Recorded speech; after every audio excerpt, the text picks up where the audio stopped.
Bonjour à toutes et à tous, j'espère que vous allez bien et dans cette vidéo je vais essayer de vous faire un tutoriel assez rapide, assez pratique pour vous permettre de pouvoir rapidement sélectionner les meilleurs validateurs en fonction des différents écosystèmes auxquels vous allez être confrontés par la suite, les meilleurs validateurs pour pouvoir décider de staker vos crypto-monnaies.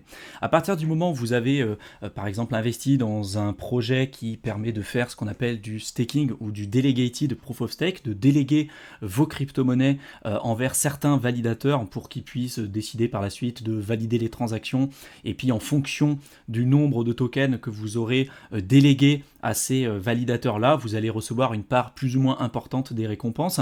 Il faut que vous sachiez qu'il y a quand même un certain risque qui est lié à ça, bien évidemment, qu'on a déjà évoqué sur la chaîne YouTube, mais en plus de ça, il va falloir les sélectionner correctement.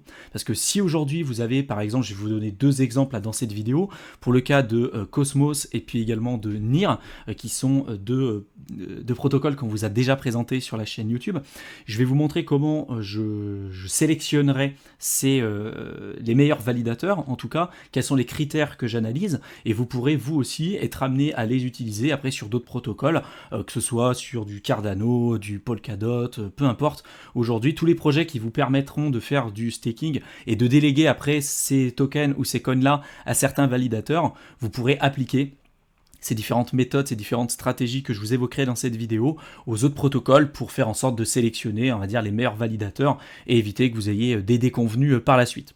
Donc sur cette première partie de la vidéo, je vais déjà vous montrer sur le protocole NIR comment vous pourrez être amené à lire les différentes informations et déjà où est-ce que vous pourrez être amené à trouver les informations sur les différents validateurs. Pour ça, vous avez toujours un explorateur de blockchain, ils n'ont pas tous le même nom.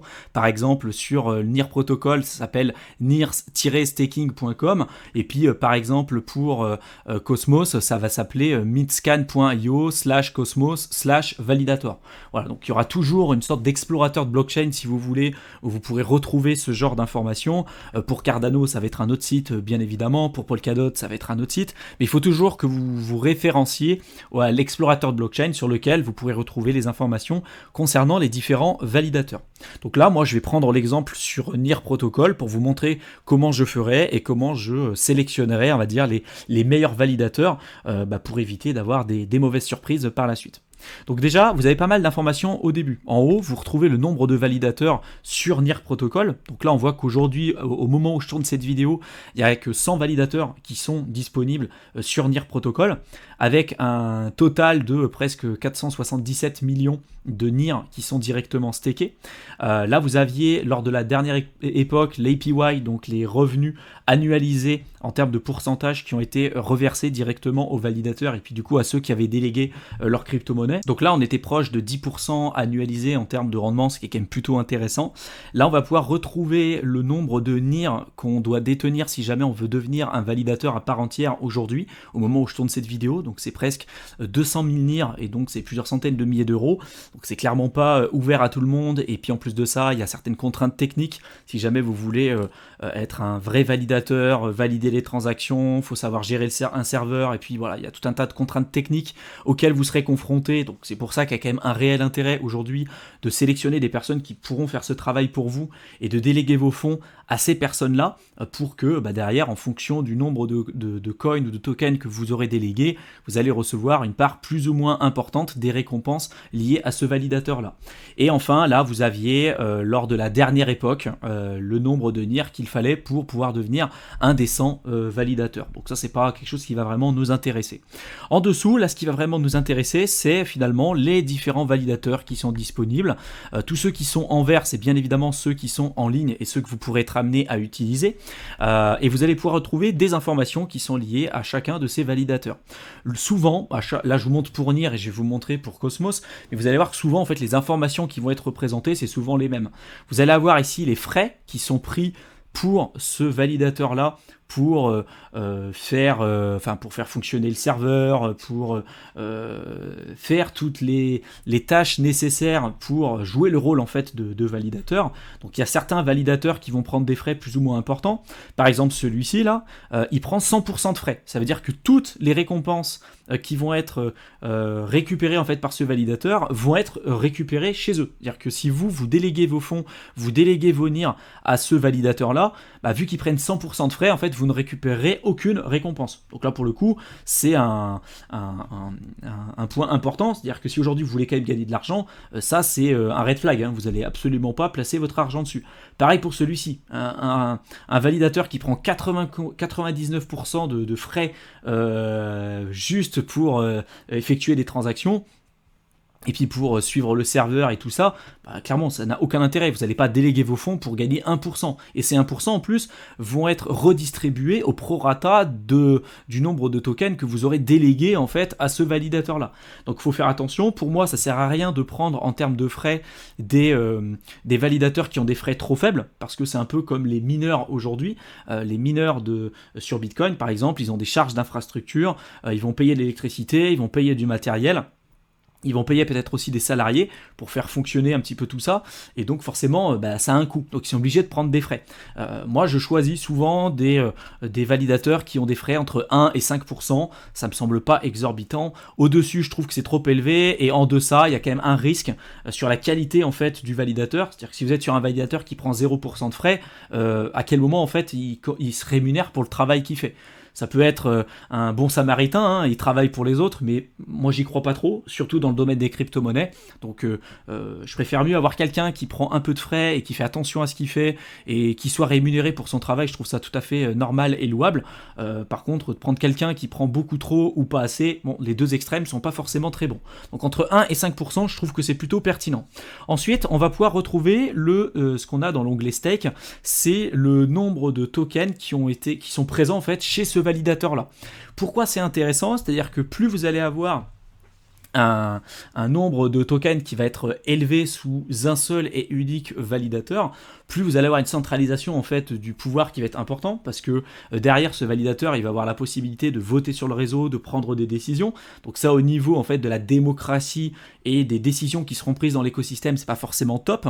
Par contre, plus on va avoir un nombre de tokens qui va être important, plus ça veut dire que cette personne là elle doit être vigilante en fait sur comment elle va gérer son validateur et ses serveurs, parce que si demain elle gère mal ses serveurs, si elle a beaucoup d'argent sous séquestre, là pour le coup c'est près de 42 millions de NIR. Il faudra regarder au moment où vous allez regarder cette vidéo en termes de dollars ou d'euros combien ça représente. Mais plus vous allez avoir d'argent dedans, plus cette personne-là, en fait, elle va devoir faire attention à ce qu'elle fait, et plus elle va être incentivée à prendre les bonnes décisions et de ne pas faire n'importe quoi, en fait, avec votre argent. Donc, choisir un intermédiaire, pas forcément choisir le premier qui a là presque 10% en fait du droit de vote et de 10% de tous les tokens qui sont stakés. Je vais pas forcément choisir les premiers, mais en tout cas de choisir les derniers qui ont très peu de tokens. Par exemple, celui-ci qui a, je sais pas, 103 000 tokens. En plus de ça, vous voyez, c'est en rouge, donc c'est des validateurs qui ont été déclinés parce qu'ils faisaient pas forcément correctement leur boulot. Mais là, par exemple, celui-ci qui a 200 000, oui, il aura peut-être plus tendance à faire n'importe quoi, parce que pour lui c'est peut-être pas énormément d'argent, et en plus ça représente 0,04%. Donc moi je choisis plutôt les validateurs qui se situent en général dans le top 10 en termes de stake, et puis entre 1 et 5% en termes de frais. Ensuite, juste à côté, on va pouvoir retrouver les variations du nombre de tokens qui ont été délégués à ce validateur ou qui ont été retirés en fait de ce validateur-là. Là, on voit que dernièrement, il y en a eu 461 qui ont été rajoutés dans ce pool. Là, on en a eu 705 qui ont été retirés. Là, on en a eu plus de 110 000 qui ont été ajoutés à ce pool de staking ici. Donc voilà, ça vous donne des informations supplémentaires sur la dynamique en fait de ce validateur peut-être que vous allez sélectionner. Et à côté, vous allez avoir le nombre de personnes qui ont délégué des tokens à ce validateur. Donc là, dans cet exemple, on voit qu'il y a 2537 personnes, pour le coup c'est 2537 adresses différentes qui ont délégué des NIR à ce validateur-là. Donc ça nous renseigne un petit peu plus sur la dynamique de ce validateur. C'est-à-dire que c'est plutôt intéressant si demain on voit qu'il y a 3 personnes qui ont délégué à ce validateur. Bon, moi ça m'inspire pas forcément trop confiance. Je regarde un peu ce qui se passe derrière. On voit qu'en moyenne il y a une centaine de personnes qui utilisent certains validateurs. Quelquefois ils sont un peu plus de 1000. Donc ça veut dire qu'en moyenne, moi si on est entre 2500 2500, 3000, 1500, voilà, on est quand même sur quelque chose de plutôt intéressant, et ça veut dire que s'il y a des gens qui délèguent aujourd'hui, s'il y a plus de personnes qui délèguent leur NIR à ce validateur, c'est-à-dire qu'a priori ils ont quand même confiance dessus, et bon, c'est quand même plutôt rassurant pour nous. Donc je vais faire attention aussi au nombre de personnes qui vont déléguer leur token à un certain validateur. Et à côté, on va retrouver le cumulative stake.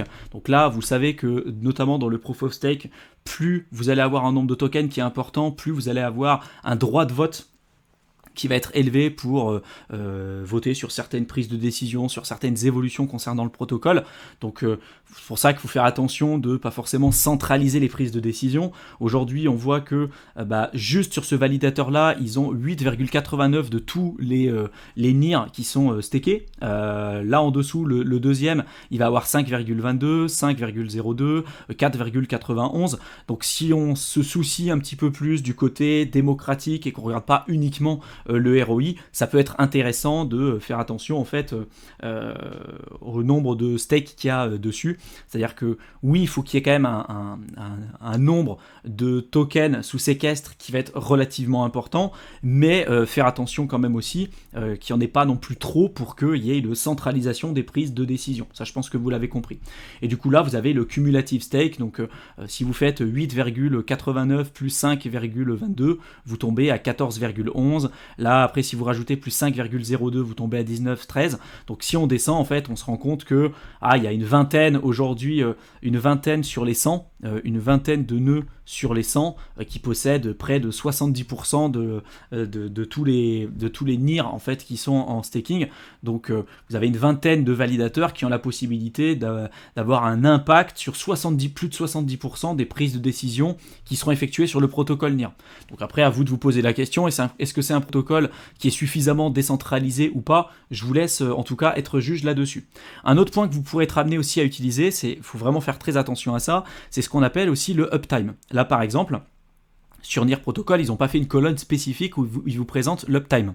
L'uptime, c'est le temps où les serveurs sont restés disponibles et sur lesquels il n'y a pas eu de soucis. C'est-à-dire que nous, ce qu'on va rechercher, c'est le 100% d'uptime. Si vous êtes à 98, 97, ça veut dire qu'à un moment donné, le réseau a sélectionné ce validateur-là et qu'il n'était soit pas en ligne, soit il n'a pas validé la bonne transaction ou il y a eu une erreur. Donc il a eu une pénalité, il y a eu une partie en fait de l'argent qui avait été mis sous séquestre, qui était présent ici, qui a été pénalisé, qui lui a été retiré parce que il n'a pas joué correctement son rôle de validateur. Donc il faut vraiment faire très attention. Là pour le coup, au moment où je vous présente cette vidéo, on voit que ce validateur-là, il est à 94,6% d'uptime. Donc il a déjà eu des soucis auparavant. Moi pour le coup, c'est un red flag. C'est-à-dire que directement, dès qu'on n'est pas à 100% d'uptime, je ne mets pas mon argent dessus. Donc ça, c'est un point aussi sur lequel il va vraiment falloir que vous soyez très vigilant.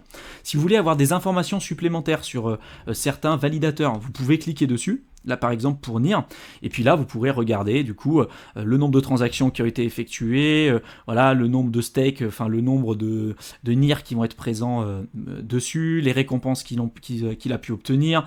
On peut voir également aussi quand est-ce que le validateur a été créé. Ça aussi c'est super important, parce que si vous avez un validateur qui a été créé il y a 3 jours, forcément il a peut-être 100% d'uptime et puis il n'a pas eu de problème, sauf que peut-être que dans une semaine, 2 semaines, 3 semaines, il aura peut-être d'autres soucis auxquels cette personne-là va être confrontée. Moi, je choisis toujours des validateurs qui ont au moins 1 ou 2 ans d'expérience sur le protocole dans lequel je souhaite investir, ce qui me permet en fait de ne pas trop avoir de soucis et de ne pas avoir de mauvaises surprises. Donc vous pourrez avoir des informations supplémentaires en fait en général sur tous les explorateurs de blockchain, vous pourrez trouver des informations supplémentaires là-dessus. Donc je récapitule, si vous devez sélectionner les meilleurs validateurs, vous allez faire attention de sélectionner un validateur qui va avoir un uptime de 100%, donc qui ne va pas à un moment donné être passé en hors ligne. On va pouvoir retrouver ces informations présentées de cette manière-là, soit de manière un peu insidieuse, comme sur cet explorateur de blockchain, ou sur d'autres, il va y avoir une colonne vraiment à proprement parler où il va y avoir le uptime d'inscrits. On va choisir un validateur sur lequel on va avoir des frais compris entre 1 et 5%, ça me semble plutôt cohérent.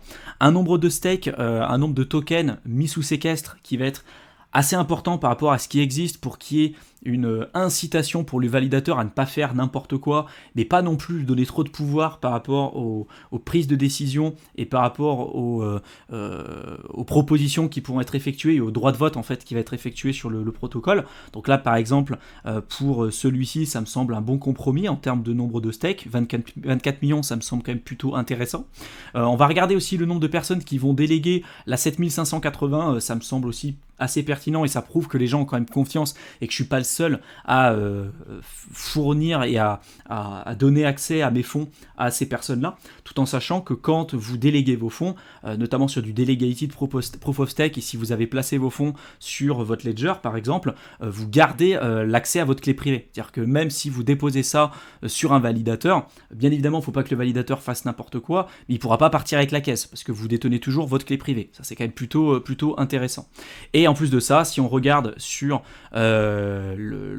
l'ancienneté de ce validateur, par exemple pour celui-ci, si on regarde, on voit qu'il a été créé le 23 septembre 2020, donc à l'heure où je tourne cette vidéo, ça fait quand même un certain temps qu'il est là, ça fait 1 an et demi, donc ça fait partie des plus vieux aujourd'hui qui existent en termes de validateurs. Donc moi, si je devais en choisir un aujourd'hui, sachant que vous pouvez en choisir plusieurs, mais si je devais en choisir un, je prendrais tout simplement celui-ci. Donc c'est celui que je vous ai présenté à l'écran. Et pour pouvoir le déléguer, vous allez tout simplement sur votre portefeuille NIR, vous cliquez ici sur Stake My Token, là vous allez mettre le nom du validateur, donc là par exemple celui-ci, on va le sélectionner, on va faire CTRL-C, copier, on va aller ici, on va aller CTRL-V, là on retrouve bien ce validateur, on va le sélectionner, et puis là derrière, on va simplement mettre le montant de NIR qu'on veut staker et le nombre de NIR qu'on veut déléguer à ce validateur-là. On va cliquer sur Stake with Validator, on va valider la transaction, et puis derrière, après, on va recevoir régulièrement des récompenses sous forme de NIR, c'est les récompenses de staking que je vous ai montré tout à l'heure. De la même manière, si vous allez sur l'onglet validateur du site qui s'appelle mintscan.io pour l'écosystème Cosmos, notamment si vous voulez staker vos atomes, vous allez retrouver pas mal d'informations. Vous retrouverez le voting power. Là, le voting power, il va correspondre au nombre d'atomes qui vont être mis sous séquestre et auquel ce validateur-là va avoir accès. Donc on sait que ce validateur-là, il a 6,13% de tous les atomes qui sont disponibles et qui sont stakés. Donc ça représente 6,13% du droit de vote, ce qui est quand même plutôt intéressant. Vous allez retrouver l'uptime, que je vous ai montré tout à l'heure, la commission, et puis ici, le cumulative share que je vous ai montré également ici, là, avec le cumulative stake. En fait, souvent, c'est la même chose, c'est pas forcément les mêmes termes, mais c'est la même chose, en fait, qui sont représentés ici.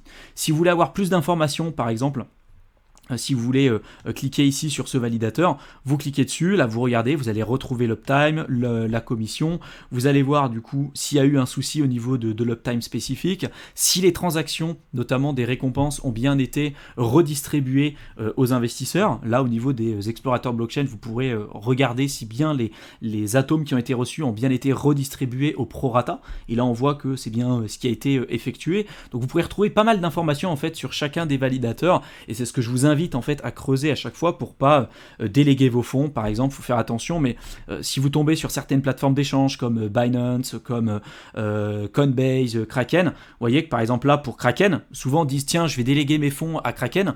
Quand vous regardez Kraken, ils prennent 100% de frais de commission sur les transactions. Donc en fait sur les validateurs qui sont et sur les transactions qui sont effectuées et qui sont validées par les validateurs, donc en fait vous ne récupérez aucun capital si jamais vous placez votre argent sur ce validateur-là, qui est aujourd'hui détenu par Kraken, malheureusement. Donc faites vraiment attention. Et si jamais après vous voulez staker du coup vos atomes, vous allez aller sur l'onglet, sur le portefeuille spécifique d'atomes, qui est le portefeuille Kepler. J'ai déjà fait un tutoriel complet dessus. Vous allez aller ici sur l'onglet qui s'appelle Cosmos Hub, vous allez sur Stake, vous allez sélectionner le validateur qui vous intéresse, admettons que ce soit celui-ci, Stakefish, vous allez cliquer sur Manage, là vous allez cliquer sur Delegate, vous allez sélectionner le nombre aujourd'hui d'atomes que vous voulez déléguer. Donc là, on vous dit bien de faire attention parce qu'au moment où vous allez déléguer vos jetons, vous allez avoir une période de blocage de l'ordre de 21 jours ou plus en fonction de chaque écosystème. Donc faites attention. Puis une fois que vous allez sélectionner le montant d'atomes que vous voulez déléguer, vous cliquez sur Delegate, vous allez valider la transaction et ensuite vous allez retrouver le nombre d'atomes qui auront été délégués ici avec les récompenses que vous allez recevoir au fur et à mesure du temps. J'espère en tout cas que cette vidéo vous aura plu, qu'elle vous aura été utile comme d'habitude. N'hésitez pas à télécharger notre guide offert dans la description de la vidéo et plutôt à destination de toutes les personnes qui souhaitent se lancer dans le domaine des crypto-monnaies mais qui ne savent pas par où commencer. Grâce à ce guide, vous aurez toutes les étapes nécessaires pour aller rapidement à l'essentiel et rapidement devenir autonome dans vos propres investissements. Je vous souhaite une excellente fin de soirée à tous et je vous retrouve dans une prochaine vidéo. À bientôt.